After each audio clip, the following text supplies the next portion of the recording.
Hindi na nakapalagpa ang isang top 8 city most wanted person dahil sa kasong rape sa operasyon ng mga miyembro ng Ormoc City PNP.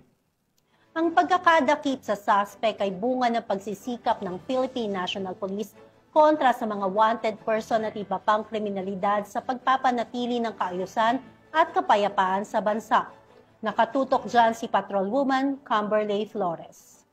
Ng mga awtoridad ang nakatalagang top 8 city most wanted person na may kasong rape sa Barangay Cogon, Ormoc City. Naaresto ang akusado bandang alas 3:27 ng hapon ng mga tauhan ng Ormoc City Mobile Force Company kasama ang Ormoc City Police Station 1 at Ormoc City Police Station 4 sa bisa ng warrant of arrest para sa kasong rape na walang inirekomendang piyansa. Dinala ang akusado sa Ormoc City PS1 para sa kaukulang dokumentasyon at tamang disposisyon. Patuloy ang ating kapulisan sa pagpapatupad ng mga operasyon upang mahuli ang mga lumalabag sa batas, may pagkaloob ang hustisya sa mga biktima at mapanatili ang kaayusan at kaligtasan ng komunidad tungo sa minimithi natin na bagong Pilipinas.